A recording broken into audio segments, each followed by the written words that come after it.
ప్రియమైన సహోదరి ప్రజలండి. ఈరోజు వాక్యుడి గురించి ప్రార్థిస్తున్నాం.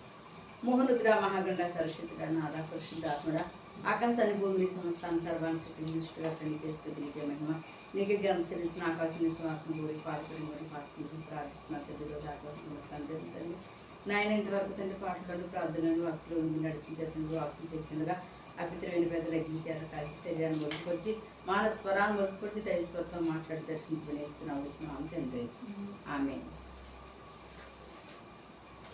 మరి ఈరోజు మన వాక్యం అంశం ఏంటంటే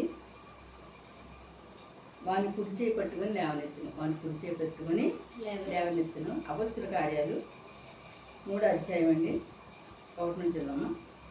పగలు 3 గంటలకు ప్రార్థనా కాలమున పేతురును యోహానును దేవాలయమునకు ఎక్కి వెళ్ళుచుండగా పుట్టినది మొదలుకొని కుంటివాడైన ఒక మనుషుడు మోసుకొని పోబడుచుండును. వాడు దేవాలయంలోనికి వెళ్ళువారిని భిక్షమడుటకు కొందరు ప్రతిదినము వానిని శృంగారమును దేవాలయపు ద్వారము యొద్ద ఉంచుచు వచ్చిరి. దేవునికి స్తోత్రం. ఇక్కడటండి మరి యేసుప్రభు వారు మరి చనిపోయిన తర్వాత యేసుప్రభు ఎప్పుడు చనిపోయి తిరిగి లేచిన తర్వాత ఆయన మరి చనిపోస్తానని చెప్పిండేది కానీ ఆయన ఏమో సిలువ మరణం పోయి చనిపోయిన తర్వాత మళ్ళీ ఇచ్చారు. ఆయన తిరిగి లేచారు యేసుప్రభు వారు. తిరిగి లేచి వెళ్ళిపోయిన తర్వాత మరి శిశువుకి ఏం చెప్పారండి, మీరు సర్వలోకానికి వెళ్ళి సర్వసృష్టికి సువార్త ప్రకటించండి. నమ్మి బాప్తిస్మం పొందినవాడు రక్షించబడతాడు, నమ్మని వానికి శిక్ష విధించబడుతుంది. మరి నా నామను మీరు దెయ్యం నిలబడతారు, మరణకరమైన తాగి హాని చేయదు, మరి అనేక మంది మీరు స్వస్థపడతారని దేవుడు చెప్పాడు కదండి. అదే రీతిగా మరి యొక్క యేసుప్రభు వారి శిశువులు అంటండి ఈ పేతురు యోహాను వీళ్ళందరూ ఉన్నారు కదా. పేతురు యోహాను ఏం చేస్తున్నారంటండి, మరి వాళ్ళంటే రోజు కూడా 3 గంటల సమయంలో ఎక్కడికి వస్తున్నారండి, ఆ శృంగారమైన దేవాలయం దగ్గరికి వాళ్ళు వస్తారన్నమాట. వచ్చేటప్పుడు కంట అక్కడ ఆ శృంగారమైన దేవాలయం దగ్గరికి అంటే ఒకటి పుట్టింది మొదలుకొని కుంటివాడు ఉన్నాడంట. ఆ పుట్టింది మొదలుకొని కుంటివాడు అంటే అతనంట ఆ శృంగారమైన దేవాలయానికి కొంతమంది జనం ఏం చేసేటప్పుడు తీసుకుని మోసుకొస్తున్నారంట. మోసుకొచ్చి అప్పుడు కూర్చోబెడుతున్నారు. అంత పని ఏంటంటే వచ్చిన వాడిని వెళ్ళిపోయిన వాడిని కూడా తను భిక్షం అడగడం, అడిచిన డబ్బులతో మరి వాళ్ళు కాలక్షేపం చేయడం, ఆ వెనకతలోళ్ళు కూడా ఇతను వల్ల ఏముంటుందో చెప్పండి లాభం పొందుకుంటున్నారు అనమాట. ఆ రీతిగా ఇతని జీవితం కొన్ని సంవత్సరాలు జరిగిపోయింది. కొన్ని నెలలు కాదండి, సంవత్సరాలు జరిగిపోయింది. అలాగే ఇక అతనికి అది ఎలా ఉందంటే తెలుసండి, అలాగా తను డబ్బు ఏ రోజు ఎక్కువ సంపాదింటే బాగుంటుంది అనేసి ఆలోచన తప్ప కానీ నేను ఈ స్థితి నుంచి నేను లేవాలి, ఈ స్థితిలో నుండి నేను లేచి నేను నడవాలి, నేను బాగుపడాలని జ్ఞానం ఎవరికి లేదండి, ఆ మనిషికి లేదంట. లేనప్పుడు అతను ఎప్పుడైతే లేకుండా మరి తీసుకొచ్చిన వాడికి లేదు, అక్కడ పడున్నవాడికి లేదు. ఈ రీతిగానటండి ఆ పాప ఊపిలో ఆ యొక్క ఎవరు పడున్నాడు చెప్పండి, ఆ గుడ్డివాడు పడున్నాడటండి. నిరీక్షణ లేకుండా గుడ్డివాడు పడినట్టండి. ఒకరోజు అనుకోని రీతిగా పేతురు యోహాను ఏం చేశారు చెప్పండి, ఆ యొక్క దేవాలయంకి యథాస్థితిగా వాళ్ళు వస్తారు కనుక మరి అక్కడ రావడం తటస్థించిందంటండి. ఆ తటస్థించిన సమయంలో ఇటు అనుకున్నాడు, దూరాన్ని చూసాడంటండి ఎవరిని, పేతురు యోహాను ఎలా ఉన్నారు చెప్పండి, చక్కగా వాళ్ళు తెల్లటి వస్త్రాలు ధరించుకున్నారంట. తెల్లటి వస్త్రాలు ధరించుకుంటూ చూసి అనుకున్నాడంటే అబ్బా ఈ రోజు నా పంట పండింది, నాకు చాలా డబ్బులు వస్తాయి, ఆ డబ్బుల వల్ల నేను చాలా బాగుపడిపోతాను అనేసి అంటండి తను ఆలోచన కలిగి ఉన్నాడంట. ఆ గుడ్డివాడు ఆలోచన కలిగటండి. వాళ్ళ వేపంటే ఎలా చూసినట్టు కింద చదవం అక్కడ పేతురును యోహానును దేవాలయంలో ప్రవేశింపబోనప్పుడు వాడు చూసి భిక్షమడుగగా పేతురును యోహానును వానిని తెరిచి చూసి మా తట్టు చూడమనిరి.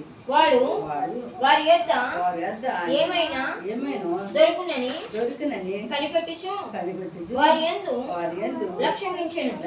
చూసారండి అతనంట అనుకున్నాడటండి, అబ్బాయి బరే మా వైపు చూడమని వాళ్ళు చెప్పారు కనుక వాళ్ళ వైపు నేను చూస్తే వాళ్ళు నాకు చాలా ఎక్కువ ఎండిస్తారు, బంగారం ఇస్తారు, లేదా నాకు ఏదో మొత్తం ఏదో నాకు ఈరోజు నా పంట పండిపోయింది అని ఆలోచనతో ఉన్నాడు కదండి.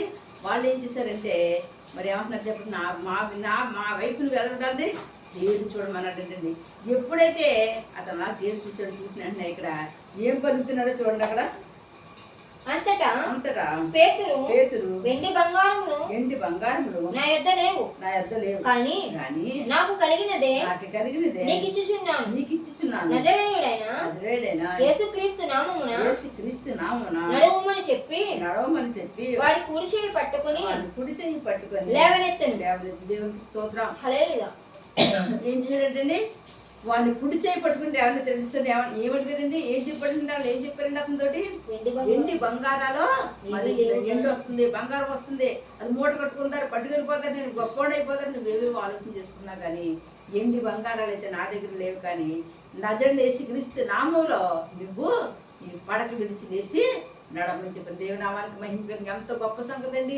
ఎవరికి లేని భాగ్యము ఆ తన జీవితంలో మరలా తిరిగి నడుస్తాను, అందరి వల్ల నేను నడుస్తాను, అందరి వల్ల నేను ఉంటాను, అందరి వల్ల నేను చక్కగా హ్యాపీగా నా జీవితం జరిగిపోతుందని అనుకున్నాడండి. అనుకోలేదు. చూస్తారండి ఎంతో గొప్ప సంగతో. ఎందుకంటే ఇక్కడ మరి యేసుప్రభు చెప్పారు, ఎవరైతే ఆయన విశ్వసించారో వారందరూ కూడా నాకంటే గొప్ప గొప్ప కార్యాలు చేస్తారనేసి. మరి యేసుప్రభు వారు కూడా కుంటివారు పాడిచ్చారు, గుడ్డివారు చూపించారు, మూగారు మాట ఇచ్చారు. అలాగే వారు ఆ శిష్యులు నమ్మారు కనుక, విశ్వసించారు కనుక వాడు ప్రార్థనా శక్తి ద్వారా ఏం చేశారు చెప్పండి, ఆ కుంటివాడిని ఏం చేసినప్పుడే యేసయ్య శక్తి ద్వారా నజరుడైన యేసుక్రీస్తు నామంలో యేసుప్రభు వారి పేరున ఏం చేశాడు, అతనే లేవడం జరిగింది. దేవుడు నామానికి మహిమ కలుగును గాక.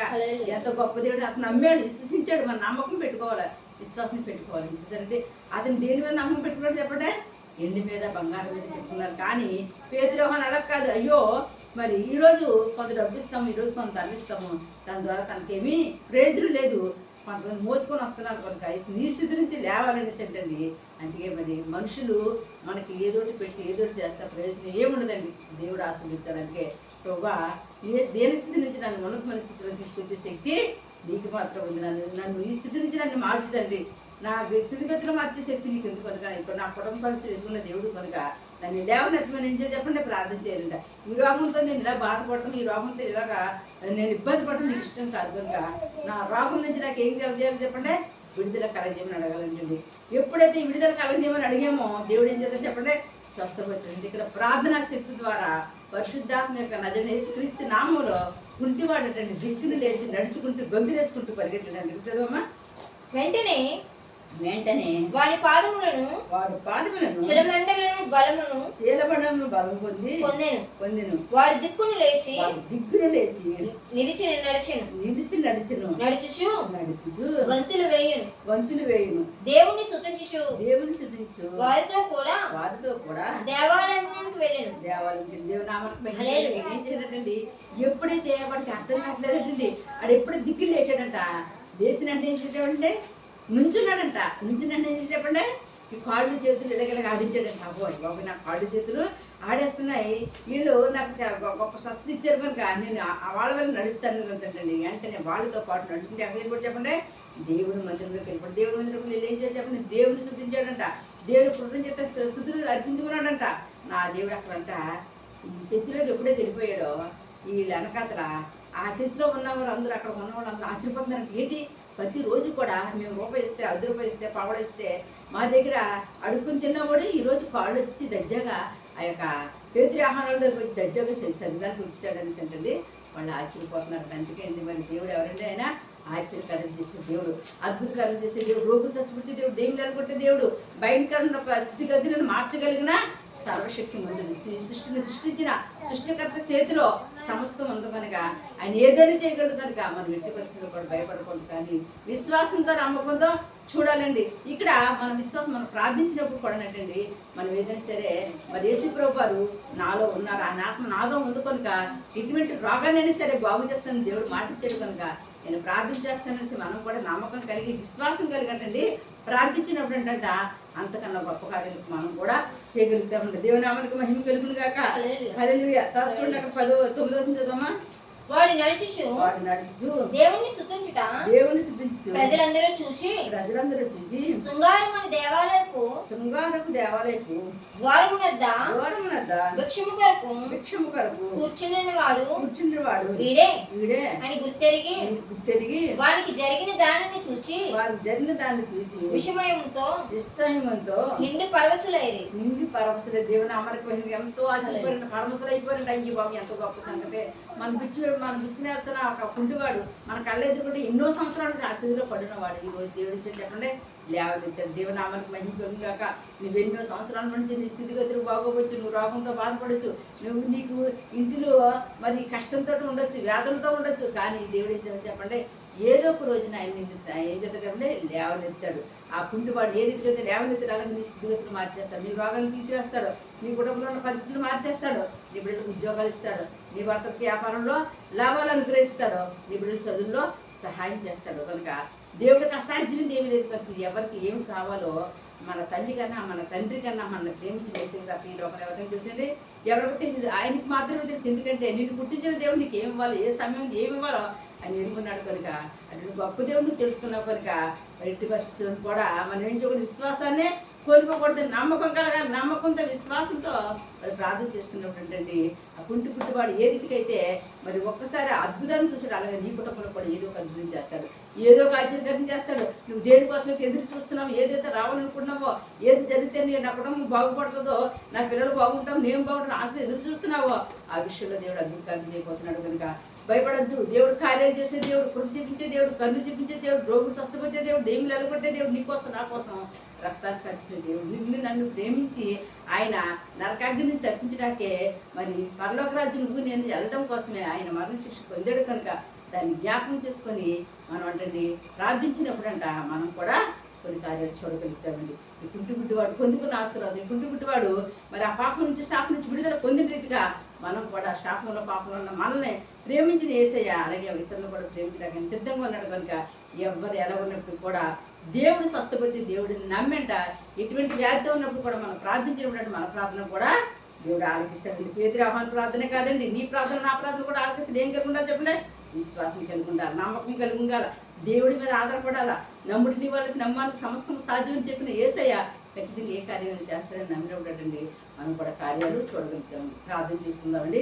మోహన్నతుడా మహాగండ సరస్వతిరా నాదా పరిశుద్ధాత్ముడా ఆకాశాన్ని భూమిని సంస్థాన్ని సర్వాన్ని సృష్టించిన సృష్టికర్తని యెహోవా నీకే స్తుతి, నీకే మహిమ ఉంటుంది. ఆయన పరిశుద్ధాత్ముడు తండ్రి నాయన సర్వ సృష్టికి సర్వలోకం స్వార్థ ప్రకటించమన్న తండ్రి ఆయన నీ బిడల ప్రభావ తండ్రి రాజరక్షక నాదా విడిచిపెట్టిన పన్ను ప్రభు కొనసాగించిన నిత్యం ప్రభు నాయన వాడు దేవాలయంలో గెలిచుండగా తండ్రి పుట్టింది పోదుకొని గుంటుబాటు ప్రభావ పడుండగా తండ్రి నాయన ఇస్తే తండ్రి బంగారాలు మా దగ్గర లజడేసిపిస్తారు. ఏ రీతిగా లేపారో ప్రభావ ఎవరైతే ప్రభుత్వం బాధలో ఉన్నారు, ఎవరైతే వేదంలో ఉన్నారు, ఎవరైతే రోగంతో ఉన్నారో, ఎవరైతే తండ్రి నడవలేకున్నారో, ఎవరైతే ప్రభు రక్షక నాదా పరిశుద్ధాత్మ దేవ తండ్రి నాయన చేతులు పనిచేయక కాళ్ళు పనిచేయక తండ్రి రాజరక్షక నాదా బాధపడుతున్నారు. అటువంటి వారికి వేస్తున్నాములో స్వస్థత కలిగిందాక, విడుదల కలిగిందాక, శేఖర శక్తి పారిపోయిన దుష్ట దూరం అంధకార శక్తి వేస్తున్నాములో లైవ్ అయిపోయినగాక నాయన తండ్రి మీరు సాయించండి, మీరు దీవించండి, మీరు ఆశ్రయించండి. మహంగారు బట్టి వివాహాలు చెప్పి ఉద్యోగాలు తెచ్చి వ్యాపారాలు లాభాలు ఇచ్చే కృపను అనుగ్రహించమని అడుగుతున్నాను తండ్రి నాయన. రక్షక గర్భాలు లేకుండా కుంభపోతున్న బట్టి గర్భాల విషయంలో అద్భుతించండి. గర్భం తెరవండి అన్న గర్భం తెరిచినట్టుగా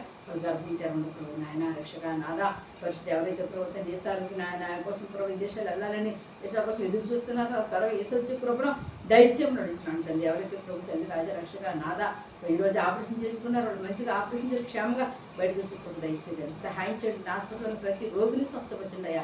మంచాల మీద పడిన ఆయన చూసిన వాళ్ళే లేక తండ్రి ఆ బాధ భరించలేక మునిపోతున్న బిడ్డలు ఆయన ఒక్కసారి కనికరించి తండ్రి నువ్వు కరుణ చూపించి స్వస్థపరచమని అడుగుతున్నాను ఆయన. ఏ రీతికైతే తండ్రి కుంటివాడి మీద కనికర పడ్డావో తండ్రి అటు తండ్రి బిడ్డలందరి మీద కనికర పడండి బాబు, స్వస్థపరచండి బాబు. మా ప్రార్థన గోపురానికి ఎంతమంది ఫోన్ చేసి ప్రార్థన చేయించుకున్నారో ఆ బిడ్డలందరూ కూడా ముట్టండి, స్వస్థపరచండి. స్వస్థత విడుదల వేస్తూ నామలో కలగ చేయమని అడుగుతున్నాను తండ్రి. సహాయం చేయండి, దీవించండి, ఆశ్రదించండి. పరిశుద్ధం మీ కొబ్బరికోబడిచిన నీ నామానికి నువ్వు భయం తెచ్చుకోండి తండ్రి. చెడ్డ బిడ్డలు ఉన్నారు తండ్రి, ఆరోగ్యం బాగా శక్తి కృప దయచేయండి తండ్రి ఆయన. ఎటువంటి దుష్ట దురాత్మశక్తులు బిడ్డలు తాకుండా రక్తాన్ని కలిసి పెడతండి. ఎవరైతే వ్యాధితో బాధపడుతున్నారో ఆ వ్యాధి బాధ నుంచి విడుదల దయచేసి నడుచున్నాడు తండ్రి. రక్షణ విమానం కుపాని బాధ నుంచి ప్రతి పడి ముందు మీరుండి నడిపించి నీ నామానికి మహిమ తెచ్చుకోవడం చేతులు కష్టజీతాన్ని వృద్ధిలో తీసుకున్నట్టు రాకపోకలు కాపాడిన ప్రభు నాయన. ఏసయ్య రక్షక నాది ఎవరి కాలం ఎవరిస్తున్న ప్రభు నాయన. వారి జీవితాలు పాడు చేసుకోకుండా తండ్రి నాయన. తాగుడికి తండ్రి నాయన, డ్రగ్స్కి బానిసలు కాకుండా ప్రభా వాళ్ళని మీరు కాపాడుకుని వచ్చిన మా దేశం మీద పైన ప్రకృతి తృప్తి కాకుండా మా దేశం మీద తండ్రి నాయన ఏదైనా రక్షణ ప్రకృతి కాకుండా ఏ విధమైన వ్యాధులు రాకుండా కాపాడుకుని అన్ని విషయాలు మేలించండి, దీవించండి. అసలు మనుషులందరికీ రక్షణ తెచ్చి రక్షించి బాబు మీకు పని పావుగా ఈ అస్తమును తోడించి దీవించి ఆస్వాదించి ప్రతి కుటుంబానికి క్షేమాన్ని సురక్షితంగా కలగజేయండి. స్థితివంతుల నామని ప్రార్థన మీకు సమర్పణ చేసుకుంటున్నాం అమ్మ పరమ తండ్రి. ఆమేన్. God bless you.